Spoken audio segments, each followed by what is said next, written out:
Yo, what is up, guys? Will here with Canyon from the Fantasy Flock, and we've got some waiver wire ads heading into week 2 of the NBA fantasy season. Got a couple names for you this week. Obviously, there's a lot that still apply from last week's. If you want to check out that video, if there's guys still available on your waiver wire from that one, definitely worth checking that out. But for this one, I'm going to start off with kind of an unfortunate one. We're watching the game, Suns game tonight, and DeAndre Ayton went down with an ankle injury, went to the locker room only 7 minutes into the game, has not returned. So obviously, if he was to miss significant time, I think Bismack Biyombo specifically would be my preference between him and Jacques Landale. Specifically Bismack, I want to call out. It looks like he's playing more minutes in this one. I know Landale specifically has looked pretty good in his limited minutes, being rotational behind Ayton, but Biyombo was hurt in the Mavs game, and this is the first game he's returning from that. So I do expect him to get the nod and have more minutes. I think both of these guys will eat into each other a little bit rotationally. I don't think one of them is going to take over Ayton's minutes specifically. But Biyombo was pretty good last season in 13 games without DeAndre Ayton last season.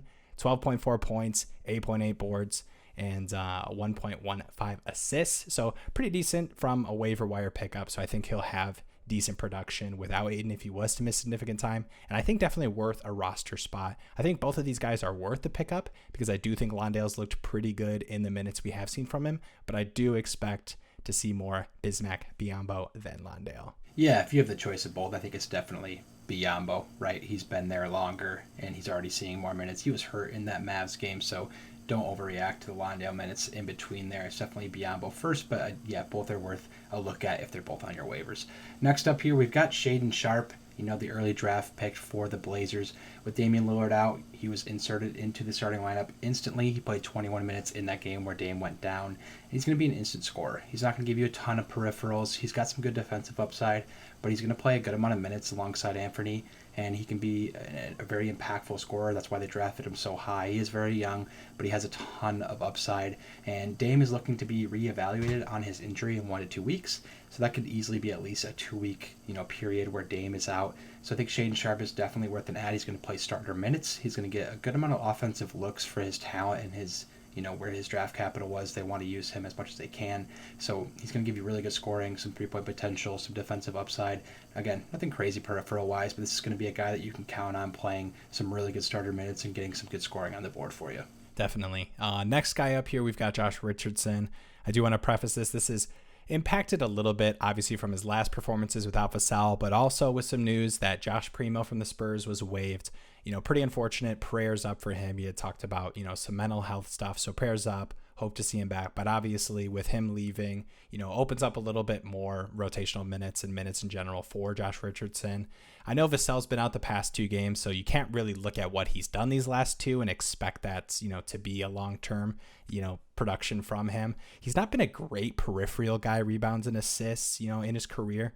But in the 2 games without Vassell, he's had 10 and 6 assists. I don't expect that to continue, but he's a guy who I think can give you, as far as a waiver wire pickup, some decent scoring. I think we've seen these games where he will have 20 plus points out of nowhere just from his volume. He is more of a selfish player, and that's kind of leans into the assists a little bit. But I think as far as a waiver wire pickup, I think he's a guy who could have longer term value, specifically with the departure of Primo and just minutes you expect from him moving forward. Yeah. Next up here, we're going to switch it over a little bit to the waiver wire traps instead of targets here. So these are guys that, might be universally added a lot on your Yahoo, ESPN, whatever leagues you have. If you, click on the players and you look at the transaction trends or what have you, these are guys that are being added a lot, but I don't think they're really quite worth the ads. So don't just pay attention to the public here.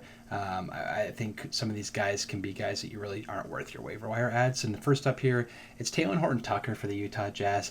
He's had some nice games, but the minutes are very inconsistent, and they're going to continue to be inconsistent. This is a very deep Jazz roster here, so even with inconsistent minutes, his numbers are going to be decent, but he doesn't have a lot of upside. So even if he does have consistent minutes, I still don't think he has good upside. But playing 20 minutes in one game, 11 in another, 17 in another, just such a deep roster that I don't think you can count on him to put into your roster to play 20 plus minutes.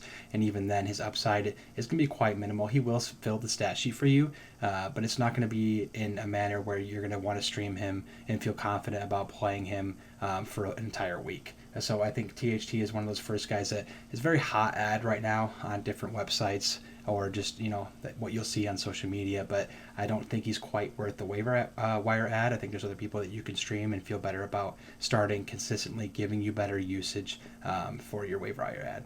Yeah, definitely. And I think that's the key, right? A lot of these waiver wire ads are pretty important. They're players that you're wanting to play immediately if you're streaming, and then ultimately probably drop them to pick up other guys to stream. Not really like super long term. A lot of the guys we've talked about, potentially a little bit. But another guy who kind of falls into that camp of a trap is Collin Sexton. And he's a guy that we were excited about the upside for. I do still think he has upside. So I think in like deep benches, which I know isn't the case in a lot of NBA fantasy leagues, I would like to keep him if I could. Obviously tonight, 16 minutes, 13 points. I mean, you love that efficiency, but we just haven't seen the minutes be a consistent thing. And I just don't know if we can expect that to, come up and him to play strong rotational minutes, because we just haven't seen that. So I think he is a guy who might end up being, kind of like a trap card or a little bit of a, poison bomb on your roster, because you don't want to play him because of the production he's giving you in the limited minutes, but you don't want to drop him because you think there's this upside. And, when that's the case and you're needing to stream players, those are the guys you don't want on your roster. Those are roster cloggers, guys you don't want to play, but guys you don't want to drop. And you end up just taking up a slot. You're missing out on games during the week. It's really important for you to be able to fill in the game slots and get production from players. So I think in, leagues that, maybe you don't have as deep of benches, I think he's a trap if you're picking him up, hoping that you're going to get the breakout next week because of the production you saw tonight. 13 points in 16 minutes, really, really good. And Sexton has had some glimpses of looking really strong, but I just look at this Jazz team and nothing about what I've seen from them in the preseason and to start the season has made me think that Sexton is going to have this breakout that we're hoping to see.